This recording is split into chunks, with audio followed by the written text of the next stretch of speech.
Welcome to day 5, part 1 of how to turn your Suet tallow into amazing skincare at home. Now, yesterday I told you to keep your tallow on heat until all of the water has evaporated and there's no more bubbles. So that's what mine looked like, and then this is what it looked like being poured into the bowl. I popped it in the fridge overnight, and then I'm ready for day 5. So when I remove my tallow from the bowl, the first thing I notice is there's no more water at the bottom of the bowl, which is a great indicator that tells me that all of the water has been removed from the tallow.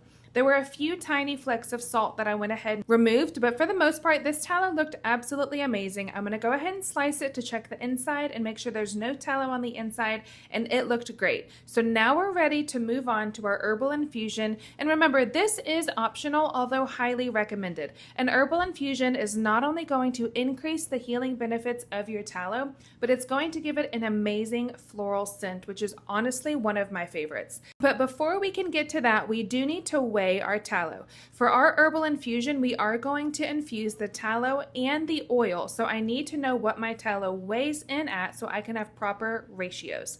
Now, we are expecting to lose some of the tallow from the rendering process. So that's completely normal. We're not going to be at 10 pounds like we were when we started.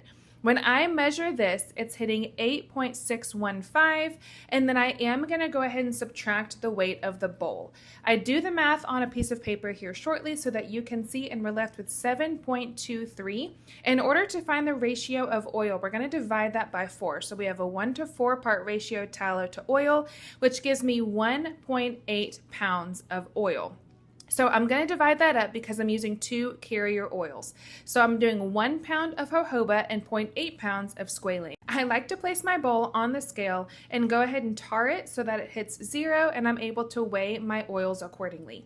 Then I'm going to pour my oils in with my tallow and then add the herbs. Now this squalane bottle was making a mess. It was a new bottle and it was going so wonky. I had the biggest mess to clean up after. And I got roughly 1.8. I think I hit just a little bit over 1.8, and that's fine. As long as we're not too far gone, we want to try and stick to those measurements as close as we can. Then I'm going to add my herbs. I prefer 2 cups of herbs for every 10 pounds. That's just a personal preference. You're more than welcome to add more or less based on what your preference is, but this is a great place to start.